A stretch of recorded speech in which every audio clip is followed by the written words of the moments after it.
but somebody promising more police car. Somebody going to take the country far. Somebody putting all the bandits away. He said, if they do the crime, they're going to damn well pay. But somebody promising the human rights, while somebody threatening to put out their lights. The Montreal full with little Trinidad. All right, everybody, so welcome back. Well, we know that school violence is not going away anytime soon, all right? And recently, 5 girls would have been summoned to court over the assault of a 15-year-old girl. Well, we do have on the line this morning the president of the Trinidad and Tobago Unified Teachers Association, Mr. Martin Lumpkin. Mr. Lumpkin, as always, it's always good to speak with you, sir, and thank you very much for acceding to our request this morning.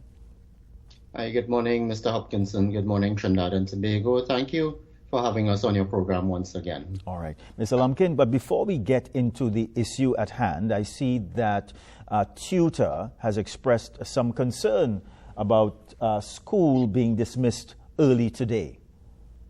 Yes, we have gotten feedback from our members that this is the height of the end of term examination for both the primary and to an extent the secondary schools. And the half day given off, we understand, and we reiterate that point. We understand the position of the government of the Republic of Trinidad and Tobago in terms of safety as well as traffic, etc. But we want to remind parents, the general public, and the ministry themselves that this will affect some of the examinations. And we are hopeful that the functionaries of the Ministry of Education do not now come down on our members to produce the results of the examinations, keeping in mind that this short period, half day, was given off, and that it affects the examination being produced and given, as well as the results, because this is promotion term, and results are usually given on the last day or the penultimate day. It will affect very likely, but we want persons to keep that in mind. It's not that we are objecting, but there are issues that will surround, very minor, but it does affect our members. But is there an opportunity to, let's say, give teachers a little more time to prepare? Extra time?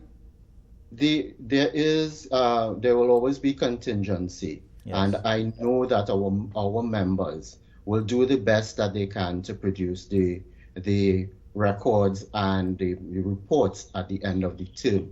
But I am hopeful that the administration and functionaries of the ministry keep that in mind and do not put undue pressure on our educators in Trinidad, because it applies to Trinidad only. But, Mr. Lumpkin, I get the impression, and this is something that we have discussed ad nauseum before, and I look at the relationship between organizations, let's say TTUTA, and I look at the relationship with the education ministry. And I think that sometimes, and it would seem that in this case, there was no consultation at all as to schools being dismissed early today. We did not get any notice of it as we got it at the same time as would have happened with the public and the schools. And we would have appreciated the fact that this decision was forthcoming and that this would have affected our membership, so that we could have softened the blow somehow and say to our members, look, we understand what is taking place. We recognize that the Honorable Prime Minister of India is coming, and there needs to be some level of preparedness and looking at traffic, and even if persons want to line the streets to welcome the Honorable Prime Minister, they've been given the chance. But we got surprised as everyone else. Yeah, but I think that the point I was making is that this speaks to a wider issue between organizations such as yours and the education ministry. And there has to be greater communication and a connection between both entities. Because as I said, this is something we have discussed for years ad nauseum, this relationship or a lack of relationship between the entities, stakeholders in education. Yes, and you're quite correct that stakeholders, especially the majority, recognized majority union, which represents over 10,000, almost 11,000 members, that will be taken as one of the most important stakeholders. However, I want to say at this juncture that we met with the Honorable Minister and his team, and there was commitment on both sides to work together whenever possible, because not all the time we will see eye to eye. There will be instances where we would have to express our concerns, but it doesn't mean that in terms of where there's a meeting of minds and we can work together, that we don't, it's always better to find solutions than to be butting heads in the public or even behind closed doors. So both parties have renewed its commitment to working together for the betterment of the education system. And we are committed. TTUTA has always demonstrated that we are committed. And so we give the opportunity to the Honorable Minister and to the Ministry of Education. Yeah. Is it possible that you can tell us this morning some of the issues that would have been raised with the Education Minister and the officials at the ministry? Because I know that there have been a myriad of problems affecting education in Trinidad and Tobago. I'm sure that you maybe would have raised salary issues, the insurance issue, school security, the refurbishment of schools during this. It would seem like I was at the meeting, Mr. Lumpkin, but go ahead. So you would have highlighted some of when we sent that communique to the Honorable Minister, it was roughly 17 or 18 items on the agenda, and we were not able to cover all in details. We have committed to sending some information to the Ministry of Education, which we are in the process of doing. But like you said, infrastructure, upgrades, incremental arrears, contract gratuity. We have a list of issues, and you would have touched some. And yes, the UNIMED issue is one, because that is affecting the majority of our members.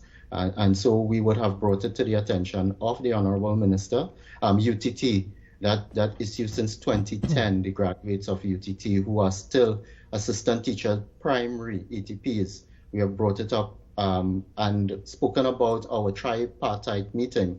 That is with the Chief Personnel Officer, Ministry of Education, and TTUTA.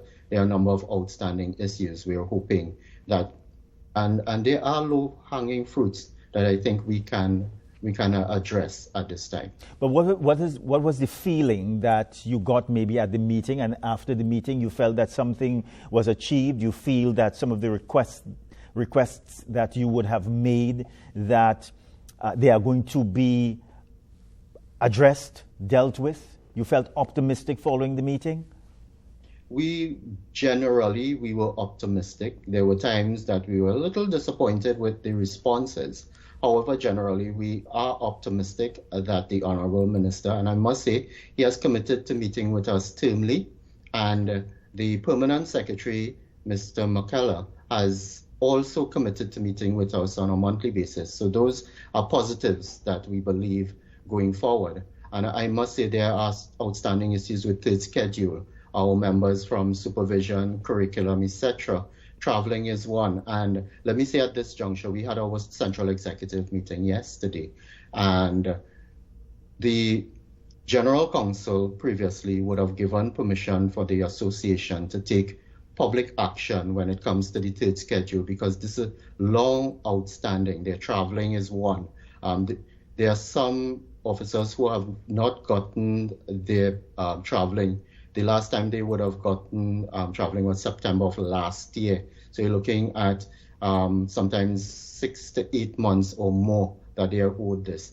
And the General Council said to the officers, when you meet with the ministry, if you are satisfied that they will be addressing the issues, then we can call off that picket.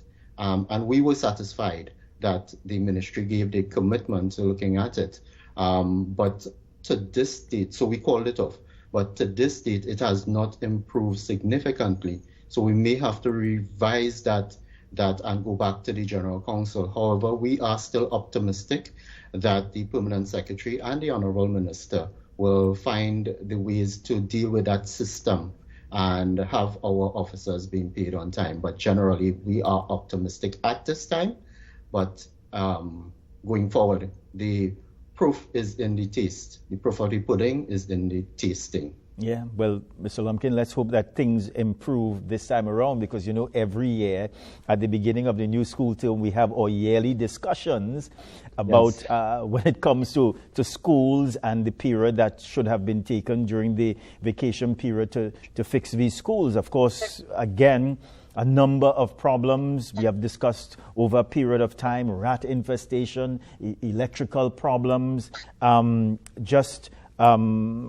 infrastructural problems. You feel that things may be a little different this time around? Well, again, we are optimistic. We are cautiously optimistic.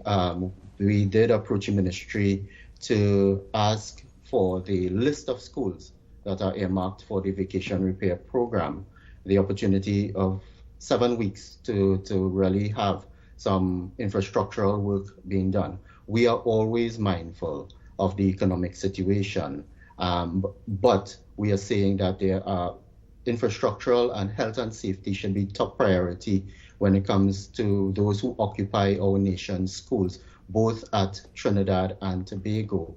And we are really hopeful that this year a number of schools can get the attention that they deserve, and that it is a relatively safe environment for our students as well as our educators come September. We will monitor the situation as it goes along. Yeah, and talking about safety, Mr. Lumpkin, let's get into the issue of security, where we would have seen and we would have told our viewers earlier that 5 girls were summoned recently to court over the assault of a 15-year-old girl.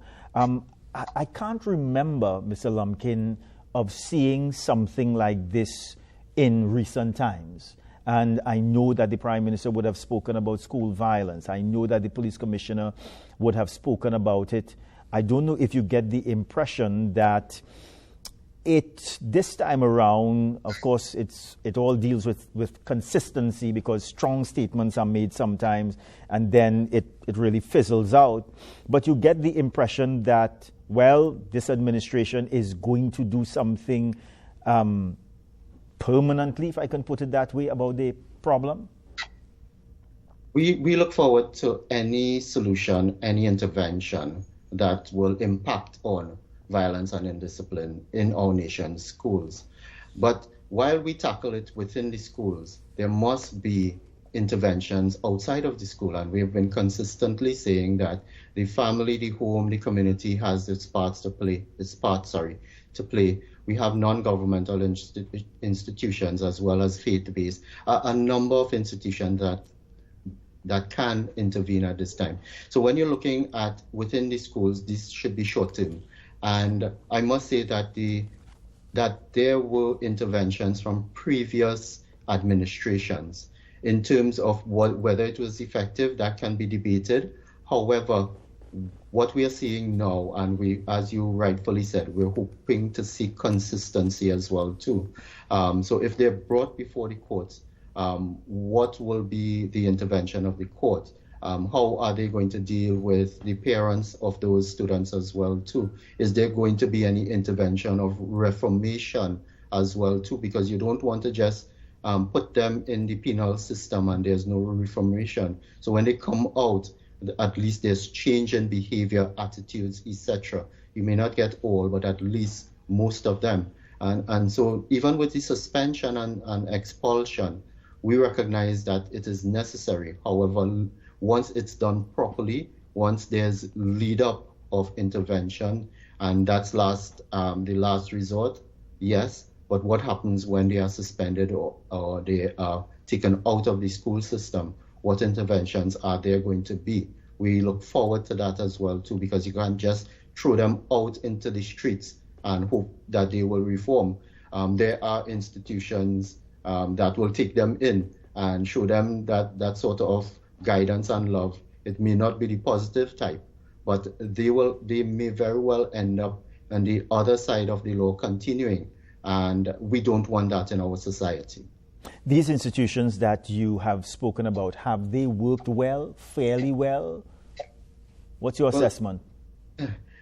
There needs to be greater attention to these institutions. We had in the past the out of school or the suspension, these institutions. It stopped after a while. We have other institutions that can take them in, but there needs to be greater attention to those. And again, we are saying an ounce of prevention is better than a pound of cure. We need to intervene before the students reach to that point. And we look at intervention mainly at the secondary because the students there generally show the behavior, but it can be identified from even as early as the ECCE level. And if we have serious interventions from there and the primary, it can reduce what is taking place at the secondary as well. And then we need to have interventions at the community level and at the family level as well too. Yeah, but as you speak, I'm just thinking, because I'm sure that there are teachers and even principals that are very much concerned about security at their institutions during the day. And I've said in the past, I say, well, you know what? Teachers and principals, they really need to be able to police the school, you know. And also they must feel that their authority remains intact, because you do have a situation now where I'm sure that they may feel, well, here's what, if I intervene here because of the overall crime situation, this student may have a brother who is a gang leader or involved in a gang and may have a criminal link. So there's this sort of fear and apprehension to really deal with situations such as these. How are they expected to maneuver in an environment such as this? And you're quite right. When these incidents take place, especially in the secondary schools, the educators who are present, they generally jump in without thinking. It's, instinctively. And they have to, we have been advising, assess the situation before you intervene. And intervention does not only mean physical intervention. It can mean getting or bringing to the attention the authorities within the schools. So secondary schools have the health and safety officers, their security officers as well. Are they adequate in the schools? Our estimation, no, especially what is taking place. We need more intervention to assist. And let me make this point, Mr. Hopkinson, to not only the public, but our members as well too. Our core function and duty is the education of our students, the curriculum, the hidden and the written curriculum. And our educators are expected to do that. But when they have other duties to perform, it will affect. And violence and indiscipline in any school affects the morale, affects the ethos of the school, and there cannot be proper education when you're constantly looking behind your back, when you're waiting for something to happen. And the Honorable Minister of Education and the Honorable Minister of Homeland Security came through the ranks of their profession, and we are hopeful that they know what is taking place and they will have the solutions to go forward, because it will take intergovernmental agencies, their presence as well as their intervention. It may not be only physical presence, but it will take a Herculean effort by all.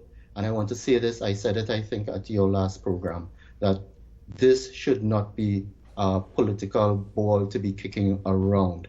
We need bipartisan and even further intervention when it comes to this. This is our nation's children. This is our future.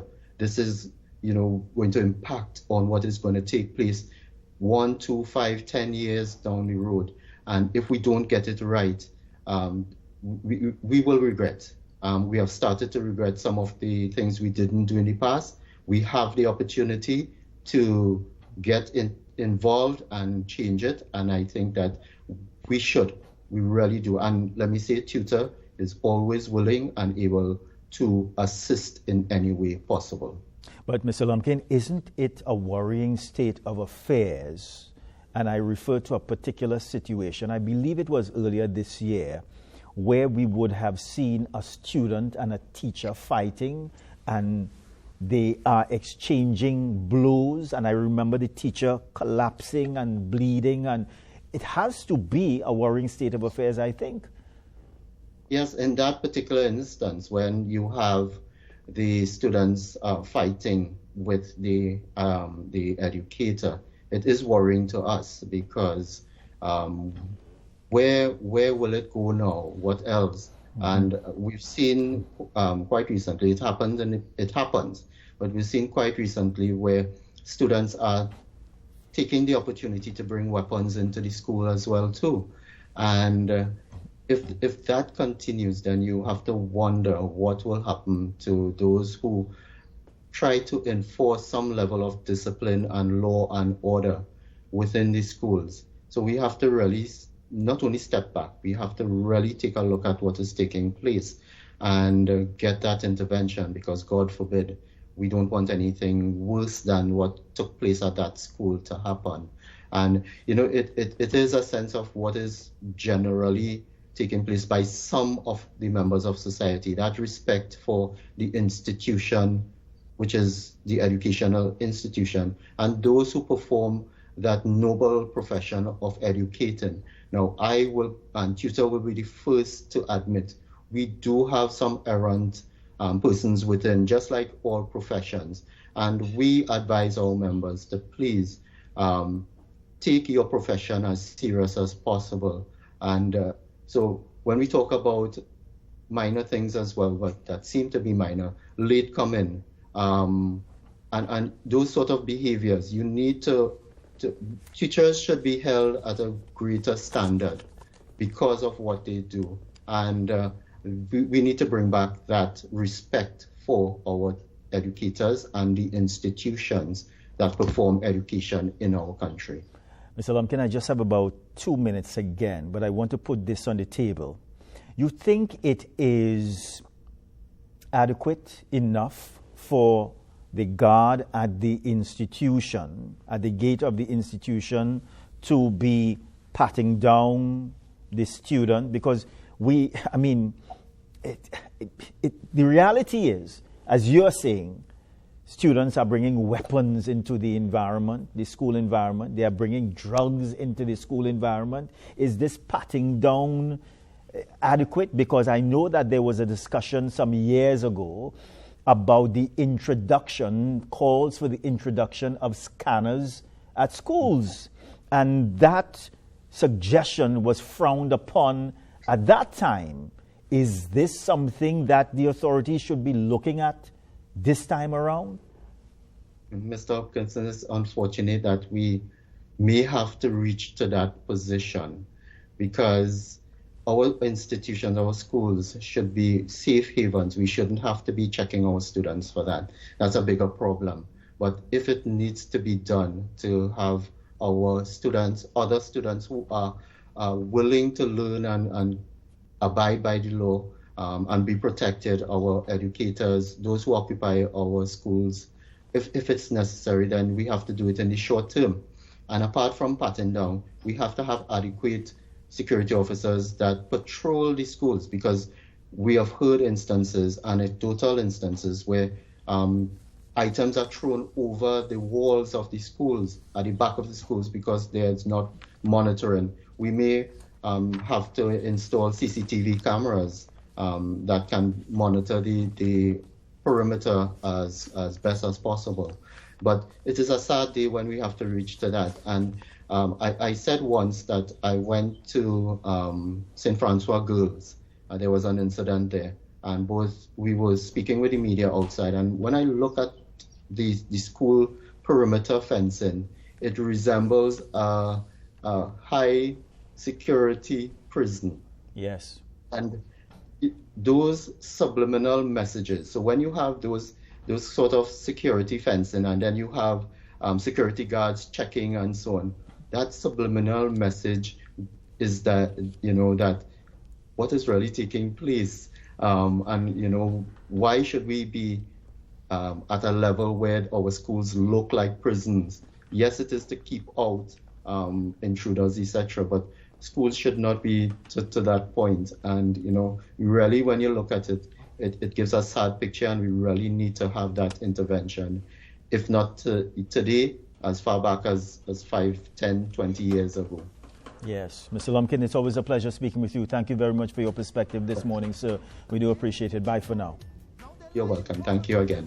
All right, everybody. So we are going to a very short break. But first, we do have this image from for you. It's from Simone Francis. Yeah, Simone, thank you very much for that beautiful photograph this morning. Simone, I think that some of us want to be there at that spot right now. But thank you again. We're coming back, everybody.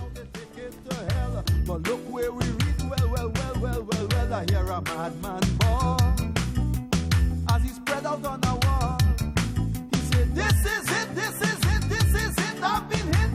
No time to give up, brother, no time to quit. Was the chant of a madman in this gale from